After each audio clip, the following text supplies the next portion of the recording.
Competing story HSC তে এমন একটা টপিক যেটাতে আছে 15 মার্ক।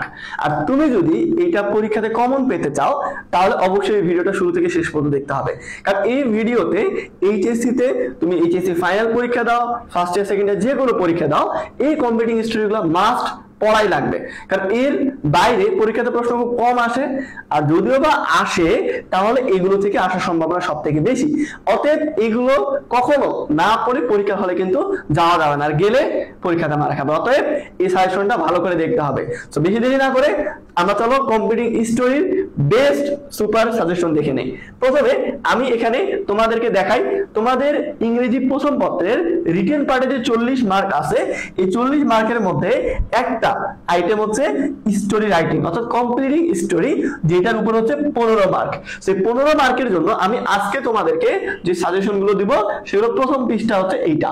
এটা তোমাদেরকে বলতেছি, তার আগে বলি তোমাদেরকে যদি কেউ বলে এরকম যে 5টা কমপ্লিটিং স্টোরি পড়লে কমন পড়বে, এই ধরনের কথা বিশ্বাস করবে না, কারণ কমপ্লিটিং স্টোরি কমন পাইতে গেলে কিন্তু তোমাকে অনেকগুলো পড়া লাগবে।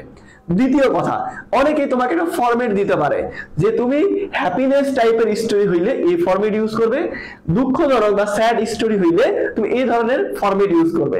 তো এগুলো অ্যাভয়েড করার ট্রাই করবে, কারণ স্টোরি অনেক ধরনের হইতে পারে, একটা গল্প অনেক ভাবে লেখা হইতে পারে, শুধুমাত্র জীবনে সুখ আর দুঃখ এইটা বাদে অনেক অনুভূতি আছে।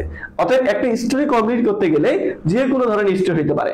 আমি প্রথমে তোমাদেরকে হিস্টোরিক্যাল যেগুলো হচ্ছে একেবারে পড়াই লাগবে সেগুলো দেখাই, তারপরে বাকি কথা বলতেছি।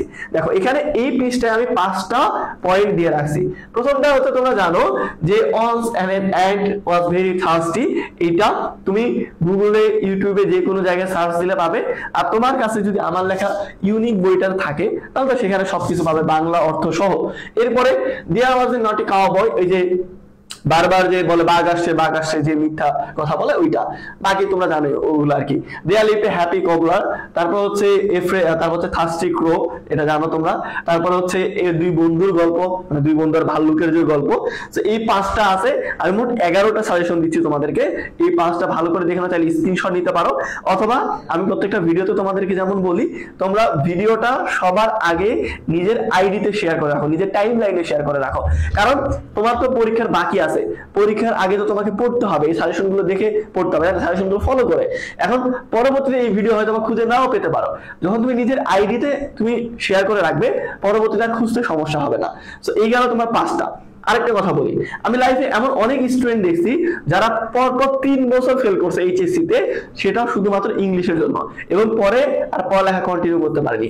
এমন অনেক স্টুডেন্ট আমাদের হাত ধরে পাস করছে পরীক্ষাতে আলহামদুলিল্লাহ, যারা পরপর 2 বছর ইংলিশে ফেল করছে, 3য় বছর পাস করছে। ইংরেজি এমন একটা সাবজেক্ট, শুধুমাত্র ইংরেজিতে প্রত্যেক বছর লক্ষ লক্ষ শিক্ষার্থী ফেল করে। অতএব তোমার যদি ইংরেজিতে প্রস্তুতি 100 নিতে চাও তাহলে তোমরা চাইলে আমাদের ইংলিশ কোর্সে 990 টাকায় ভর্তি হইতে পারো। এখানে ইংরেজি প্রথম বছর দ্বিতীয় বছর A to Z শেষ করাবো মাত্র 990 টাকায়। আর তুমি যদি মনে করো বাংলা ইংলিশ আইসিটি 3টাই পড়বে, তাহলে 3টা সাবজেক্টের 500 মার্কের প্রস্তুতি নিতে পারবে মাত্র 1490 টাকায়। আর তুমি যদি মানবিক বিভাগের শিক্ষার্থী হও, তোমার গ্রুপ সাবজেক্ট যে 4টা আছে সেই 4টা সাবজেক্ট এখানে পাবে 1490 টাকায়। আমি বলবো তুমি যদি মানবিক বিভাগের শিক্ষার্থী হও, চোখ বন্ধ করে আমাদের বান্ডেল কোর্সে ভর্তি হবে। কেন? কারণ বান্ডেল কোর্সে তোমার যে 7টা সাবজেক্ট, বাংলা ইংলিশ আইসিটি মানবিক বিভাগে 4টা, অর্থাৎ তোমার 7টা সাবজেক্টের 1300 মার্কের প্রস্তুতি তুমি এক জায়গা থেকে নিতে পারবে ইনশাআল্লাহ।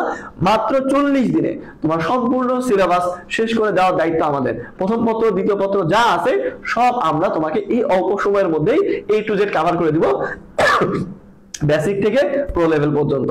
সো যারা ভর্তি হতে চাও তোমরা প্রথম কমেন্ট চেক করো, প্রথম কমেন্টে কোর্সের বিস্তারিত ভর্তি পদ্ধতি সব দিয়ে দিচ্ছি। তো আমরা পরের সাজেশনে যাই।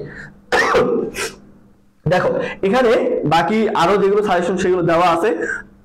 6 নম্বরে দেখো এই যে তোমার কৃষক লোভী কৃষক আর যে হাঁসের গল্প শোনার ডিম পাড়া যে হাঁস, সেটা। এরপরে দেখো দেয়ার লিভ টু ব্রাদার্স, 2 ভাইয়ের গল্প।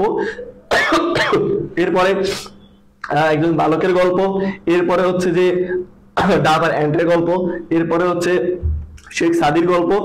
তারপরে হচ্ছে দেয়ার লিভ এ ও এন এ উ। সো এই হচ্ছে মোটামুটি তোমাদের কম্পিটিং সেন্টেন্সের সাজেশন।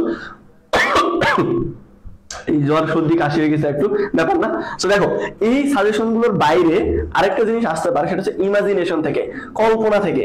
তো সেটা ইমাজিনেশনের জিনিসটা তোমাকে বিগত বছর থেকে 2-3টা প্র্যাকটিস করতে পারো, বাকিটা নিজে নিজে বানাই লিখতে হবে। তো সেইটা কিভাবে লেখা যায় এটা নিয়ে আরেকদিন ভিডিও দিব। তবে তোমাকে যে হিস্টোরিক্যাল গুলো সাজেশন দিলাম এগুলো মাস্ট তোমাকে পড়তেই হবে, এগুলো না পড়ে কেউ পরীক্ষা হলে যাবে না। আর এগুলো শর্টকাট কোনো কিছু হয় না, এগুলো বানায়ও লেখা যায় না, অতএব এগুলো তোমাকে পড়তেই হবে। আর তোমাকে যেটা বললাম, যদি তোমার প্রস্তুতি 100-তে 100 না হয়, যদি পড়ালেখা নিয়ে বা পরীক্ষা নিয়ে চিন্তায় থাকো, তাহলে আমাদের এই কোর্সে ইনরোল করে ফেলো। দেখো কোর্সের বিস্তারিত প্রথম কমেন্টে দেওয়া আছে, তুমি আজকে ইনরোল করে ফেলো। পরীক্ষার আগে তোমার সম্পূর্ণ সিলেবাস শেষ করানোর দায়িত্ব আমাদের। পরবর্তীতে তোমরা কোন টপিকের বা কি রকম ভিডিও চাও সেটাই কমেন্টে জানাও, আমি পরবর্তীতে সেই টপিকের ভিডিও বানানোর চেষ্টা করব। আর একটা লাস্ট কথা বলি, ভিডিওটা অবশ্যই শেয়ার করে রাখো নিজের টাইম লাইনে বন্ধু বান্ধবীদের সাথে, যাতে করে এই ভিডিও দেখে সবাই উপকৃত হয়। দেখা হবে নেক্সট ভিডিওতে। আসসালামু আলাইকুম।